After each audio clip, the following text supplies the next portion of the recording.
बिस्मिल्लाहिर्रहमानिर्रहीम। अस्सलाम वालेकुम। डॉक्टर इम्तियाज सिंह वड़ैच। तीन मेन खबरें हैं इस वक्त जो ज्यादातर जिनके ऊपर डिस्कशन भी हो रही है प्रिंट मीडिया के अंदर, इलेक्ट्रॉनिक मीडिया के अंदर, जिसके ऊपर डिस्कशनें भी चल रही हैं, उनको शेयर भी किया जा रहा है। एक तो ये है कि जो फलस्तीन और इसराइल के दरमियान जो जंग चल रही है, सरफहरिस्त जो मामला वो चल रहा है, इसके ऊपर डिस्कस करते हैं। फिर दूसरा मामला है जो सुप्रीम कोर्ट ऑफ पाकिस्तान ने कल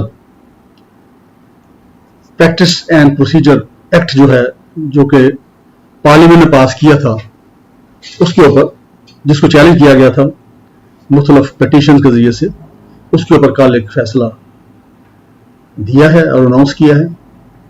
उसको देखते हैं। और तीसरा जो है मियां मोहम्मद नवाज शरीफ साहब जो है, पाकिस्तान मुस्लिम लीग नवाज के कायद,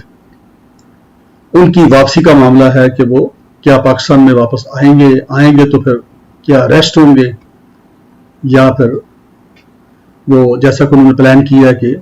लाहौर में एक बड़ा जलसा जो है उससे खिताब करेंगे। तो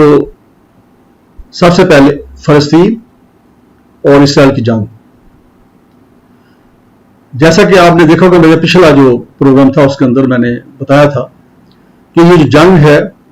इसका अल्टीमेट जो होना है वो ये होना है कि इसको जंग बंदी की तरफ जाना है, इसने सीज फायर की तरफ जाना है। स्पेशली अगर फलस्तीनी ज्यादा अग्रेसिव हुए और अगर इसराइल को थोड़ा ज्यादा नुकसान पहुंचा, जानी नुकसान या माली नुकसान या दिफाई नुकसान, तो फिर जंग बंदी जल्दी हो जाएगी। अदरवाइज फिर इसराइल को मौका दिया जाएगा कि वो फलस्तीनी को ठीक ठाक उनको शहीद भी करे, उनकी इमलाक को तबाह करे, और जब बिल्कुल अपना टारगेट पूरा कर ले तो फिर वो बड़ी ताकतें हरकत में आएंगी। कौमी जो हमारी सिक्योरिटी काउंसिल है वो भी हरकत में आ जाएगी और एज यूजुअल सीज फायर हो जाएगी। और फिर फलस्तीनी जो है वो फिर माइनस पे चले जाएंगे, फिर दोबारा नए सिरे से रिहेबिलिटेशन और आगे पीछे वो सिलसिला चलेगा। तो ये जो है वो मैंने पहले भी कहा था, आज भी मेरा यही ख्याल है।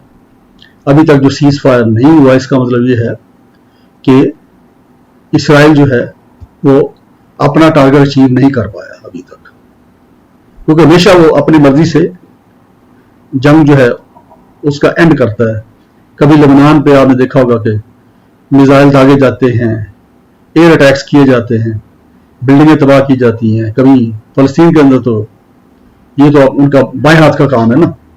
अब जो बड़ी ताकत है, उनमें सबसे बड़ी ताकत सुपर पावर है अमेरिका है, उसने तो उसकी हमायत का ऐलान कर दिया, बल्कि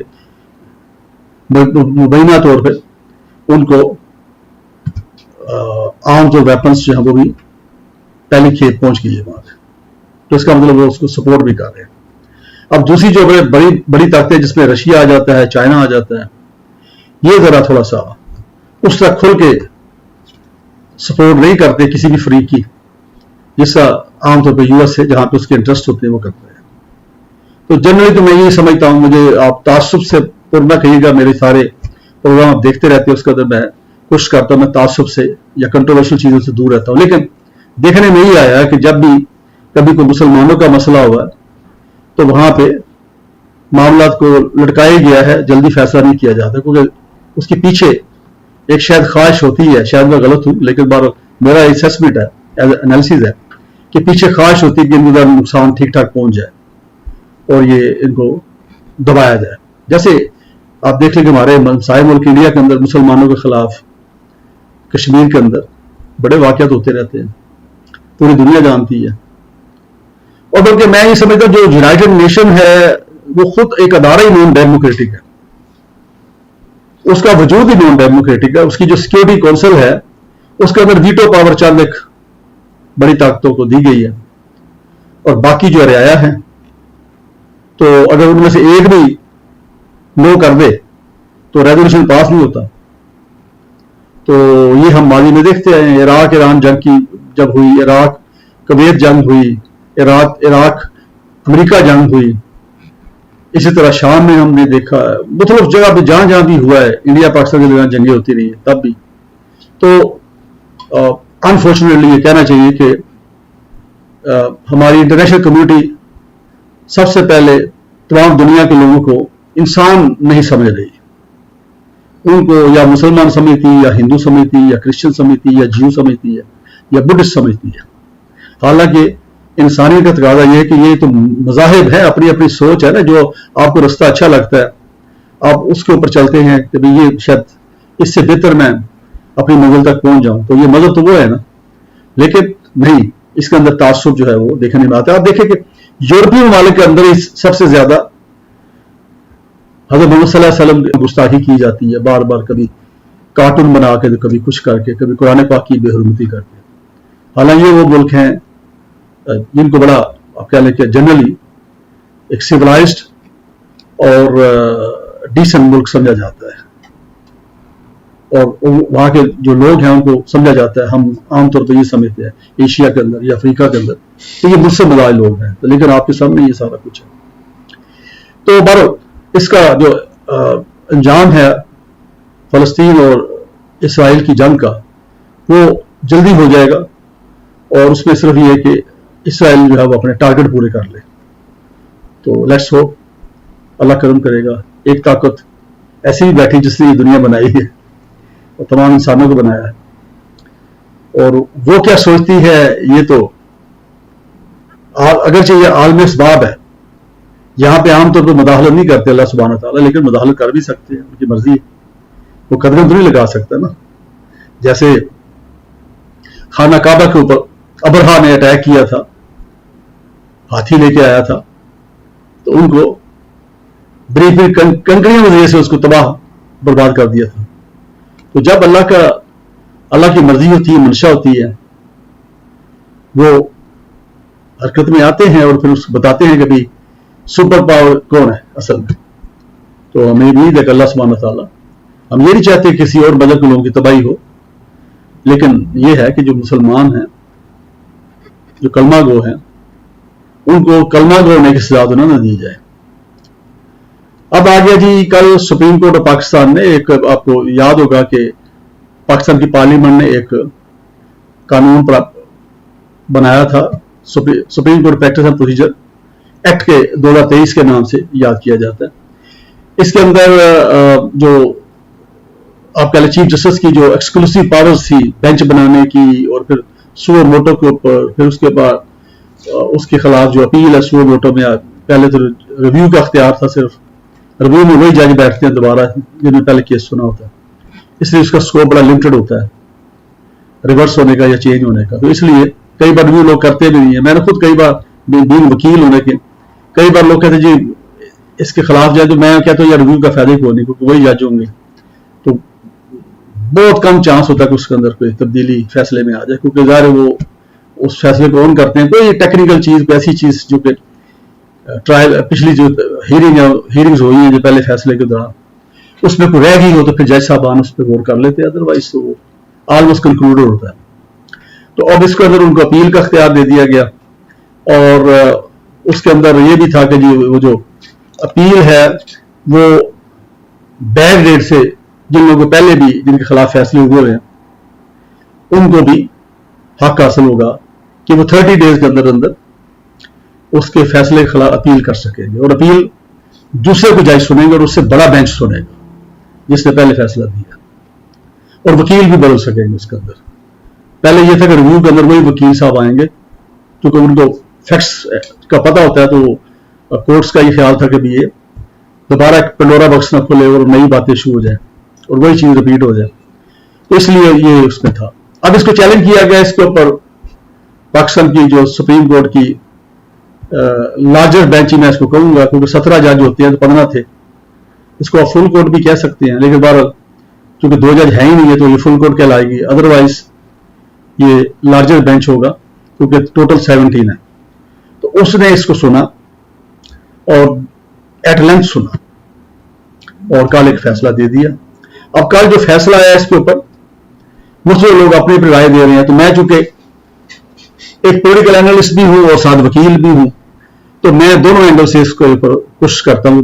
बजाय लंबी बात करने के 2-3 नुक्ते जो अहम हैं उसकी मैं अपने ख्याल के मुताबिक उसका एनालिसिस कर देता हूं। पहला तो ये है जी कि ये 10-5 से मेजोरिटी के साथ ये फैसला आया, और उसके तहत उन्होंने supreme court procedure and practice act जो है उसको उन्होंने वैलिड डिक्लेयर कर दिया। ताहम उसके अंदर जो अपील का अख्तियार दिया गया था कि जो पहले फैसले हो चुके हैं उनके ऊपर अपील का अख्तियार, उसको उन्होंने महदूद कर दिया कि यानी इस फैसले के बाद से जो फैसले आएंगे उस तरह के उसके ऊपर अपील का उनको अख्तियार होगा, और बैक डेट से यानी पिछले जो साल गुजर गए हैं उस दौरान जो जो फैसले आए हैं वो कई हजार हो सकते हैं, तो इससे वो फिर पंडोरा बॉक्स खुल जाएगा ना। पाकिस्तान जब से सुप्रीम कोर्ट बनी है 1956 में बनी थी सुप्रीम कोर्ट ऑफ पाकिस्तान, उससे पहले तो आपको पता ही फेडरल कोर्ट होती थी, तो उस वक्त से फिर शुरू हो जाना था काम जब पहला आइन आया था हमारा। तो एक तो ये उसके अंदर तब्दीली, अच्छा उसके अंदर 8-7 की अक्सरियत से उन्होंने वो जो उसको आप क्या लेके सेट असाइड कर दिया है, अल्ट्रा वायरस डिक्लेयर कर दिया कि बैक डेट से नहीं होगा। तो ये है इसका। अब इसके अंदर मजबूरी तौर पर अगर देखा जाए तो ये है कि जी कि एक तो ये एक बड़ी खुशाइद बात है कि सुप्रीम कोर्ट की मेजोरिटी ने 10 जजों ने 15 में से पार्लियामेंट की अख्तियार को मान लिया है कि भी ठीक है वो रेगुलेट कर सकते हैं सुप्रीम कोर्ट की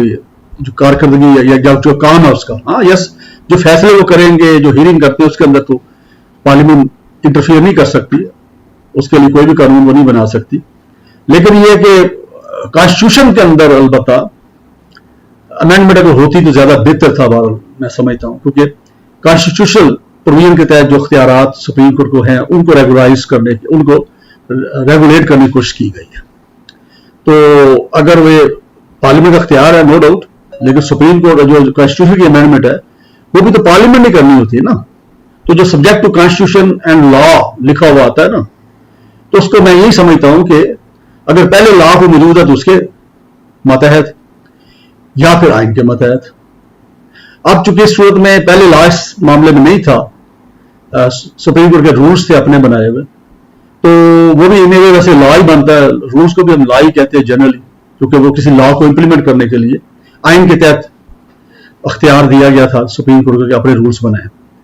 तो दूसरी सूरत में ये कि अगर वो नहीं है लॉ पहले, तो फिर पार्लियामेंट की बालादस्ती या कानून साजी का अख्तियार सारे ही मानते हैं, लेकिन उसमें यह है कि वो जो कॉन्स्टिट्यूशन अमेंडमेंट करनी वो भी तो पार्लियामेंट ने करनी थी ना। तो जब सब्जेक्ट टू कॉन्स्टिट्यूशन कहा गया या लॉ क्या कहा गया, तो लॉ तो पहले था नहीं, तो जाहिर रह गया फिर बाद में कॉन्स्टिट्यूशन। तो कॉन्स्टिट्यूशन के अंदर अमेंडमेंट कर लेती, यही पार्लियामेंट कर लेती, जाहिर बात है वेट कर लेते थोड़ा सा, और अगर 2/3 मेजोरिटी चाहती तो कॉन्स्टिट्यूशन के अंदर पहले भी अमेंडमेंट्स होती रही हैं, बड़ी बड़ी अमेंडमेंट्स हुई जिसमें 18वीं तरमीम भी आई थी,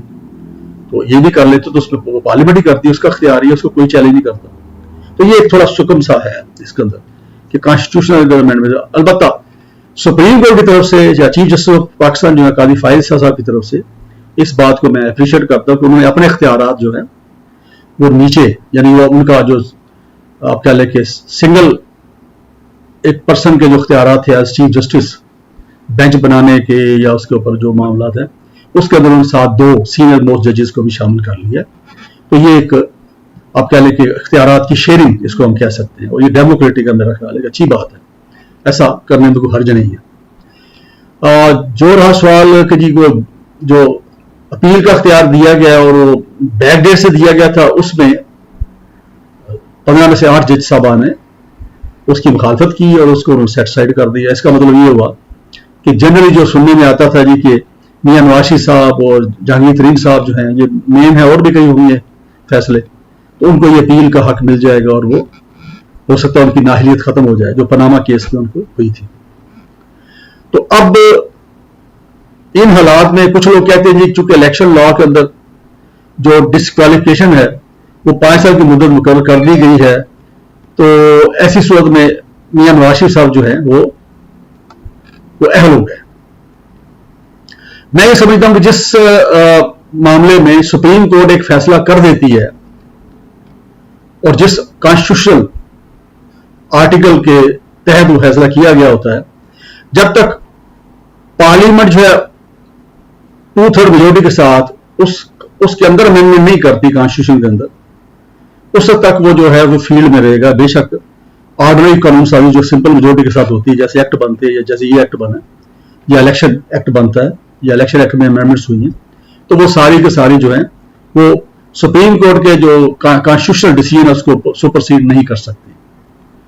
तो खैर एनीवे, अब ये इसमें मेजोरिटी आ रहा ये है, लेकिन कुछ आ रहा ये भी है, वो भी काफी सीनियर वकला जो कह रहे हैं कि जी नहीं, वो तो पहले ही 5 साल की उनकी खत्म हो चुकी है नाहली इलेक्शन रूल्स लॉज के मुताबिक। अब ये मामला यकीनन मैं समझता हूं कि मियां नवाज शरीफ साहब जो हैं वो अपने पेपर्स, नॉमिनेशन पेपर्स इलेक्शन में दाखिल करेंगे इलेक्शन कमीशन के पास या उसके पास जो रेलेवेंट रिटर्निंग अफसर होंगे, उसको फिर चैलेंज किया जाएगा, फिर ये कोर्ट शोर्ट में मामला जाएगा, तो फिर अल्टीमेटली ये फैसला सुप्रीम कोर्ट में ही होगा कि वो अहल हैं या नहीं है। लेकिन बाकी नजर में वो अभी तक अहल नहीं है। अब इस चीज को देखते हुए कि चूंकि अभी तक वो नाअहल ही रहे हैं और उनको ये रिलीफ नहीं मिल सका, ये जो अमेंडमेंट है उसका वो पोर्शन जो है उसको सेट असाइड किया गया, तो मियां नवाज शरीफ साहब क्या वापस आ जाएंगे प्रोग्राम के मुताबिक 21 अक्टूबर 2023 मुकर्रर तारीख, और उसके लिए उन्होंने सफर भी शुरू कर दिया है। जो इतलात आई हैं कि पहले वो सऊदी अरब रवाना हो भी गए हैं और सऊदी अरब में कुछ दिन क्याम करेंगे, फिर उसके बाद वो यूएई में आ जाएंगे, दुबई में आ जाएंगे,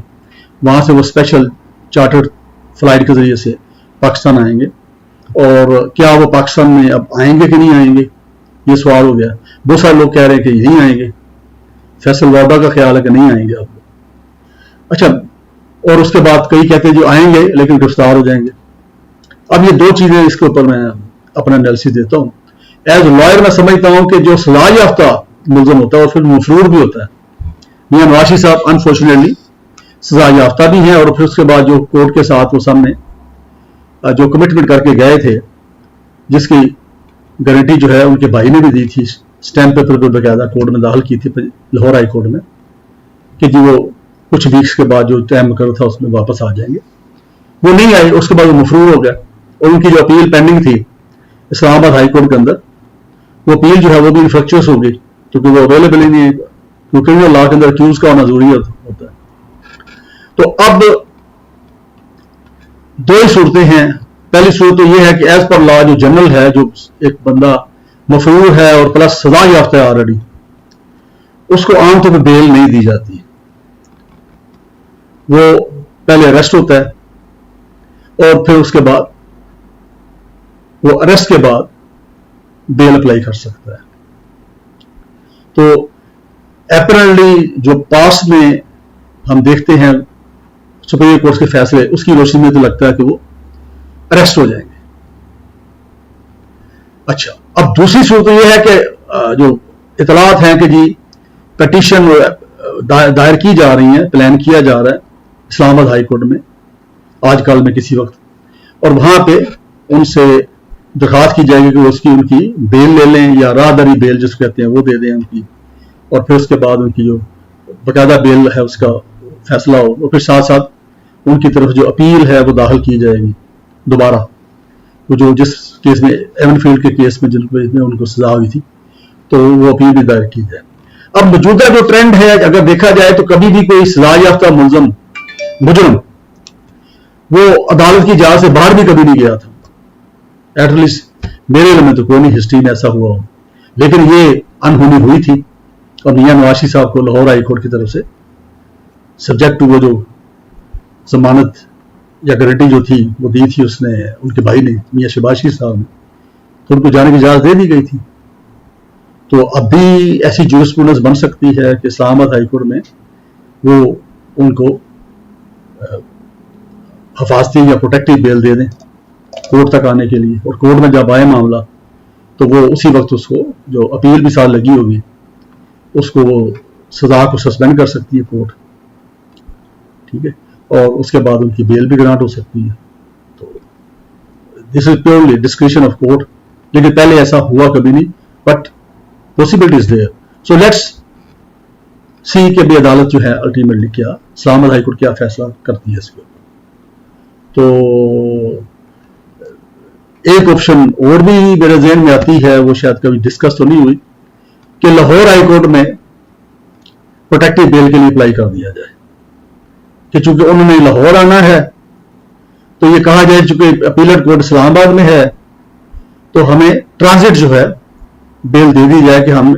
میاں نواز صاحب جو ہیں لاہور سے اسلام آباد جا سکیں اور ان کے اس دوران اریسٹ نہ کیا جائے. وہ تھوڑا آسان لگتا ہے مجھے وہ رستہ. دیکھیں یہ آپشن کسی نے سوچا نہیں ہے, لیکن بار میں نے چونکہ کہہ دیا تو وہ اس آپشن پہ ہو سکتا ہے کہ میاں نواز صاحب کو انٹائر ریلیف مل جائے اس کے اوپر. اب وہ انہوں نے آنا ہے کہ نہیں آنا, انہوں نے اب آنا ہے, میرا خیال ہے یہ وہ اپنا پروگرام کینسل نہیں اب کریں گے. ریزن یہ ہے کہ اگر انہوں نے سیاست میں رہنا ہے تو اور میاں شہباز شریف کا رستہ روکنا ہے تو پھر ان کو آنا ہی پڑے گا. اگر اب نہیں آتے اور پھر الیکشن ہو جاتے, الیکشن تو ظاہر ہونے ہی ہونے ہیں نا, 2 مہینے میں نہ ہو 3 میں ہو جائیں گے, 3 مہینے ہوں گے, 4 مہینے میں ہو جائیں گے, الیکشن تو ہونے ہیں. انڈیفینٹ پیریڈ کے لیے تو ان کو ڈیلے نہیں کیا جا سکتا کیونکہ جیسے سپریم کورٹ اس وقت بیٹھی ہے انڈیپینڈنٹ اپنا وہ کر رہی مائنڈ, تو وہ کافی پرابلم ہو سکتی ہے نا پھر سٹنگ جو کیئر ٹیکر گورنمنٹ ہے اس کے لیے. تو اگر اس الیکشن میں میاں صاحب موجود نہیں ہیں تو پھر میاں صاحب کی جگہ پہ ظاہر بات ہے میاں شہباز شریف صاحب جو ہیں, جو کہ میرا خیال ہے کافی لوگوں کو ایکسیپٹیبل ہے, مختلف جو ہماری سیاسی جماعتیں ہیں ان کے 12-13 پارٹی کو لے کے وہ چلے بھی ہیں ظاہر ہے تقریباً 1.5 سال کے قریب, اور سب کو ساتھ لے کے چلتے رہے ہیں, تو وہ ایکسیپٹیبل زیادہ ہو جائیں گے. ٹھیک ہے, کنفرنٹیشن بھی وہ زیادہ نہیں کرتے, فلیکسیبلٹی بھی ہے ان کے اندر, تو کام بھی زیادہ کرتے ہیں نو ڈاؤٹ. میاں نواز شریف کے ساتھ اگر کمپیئر کریں تو میاں نواز شریف صاحب کو ہمیشہ پریکٹیکل چلانے کے لیے میاں شہباز شریف بہائنڈ دی سین ہمیشہ جو کام کر رہے ہوتے تھے. تو اس لیے اگر مریم نواز صاحبہ جو ہیں ان کا فیوچر اور میاں نواز شریف صاحب کا فیوچر چاہیے, بھلے وہ الیکشن میں حصہ لے سکے یا نہ لے سکے, ایٹ لیسٹ اپنے فیملی کے اندر الیٹ پولیٹکس رکھنے کے لیے ضروری ہوگا کہ ان کو آنا ضروری ہوگا. تو یہ میرا خیال ہے کہ وہ آ رہے ہیں. لیٹس سی ایکچولی کیا ہوتا ہے. تو اس کے ساتھ ہی میں آپ سے اجازت چاہتا ہوں, پھر انشاءاللہ تعالیٰ کسی اور ٹاپک پہ جلد ملاقات ہوگی.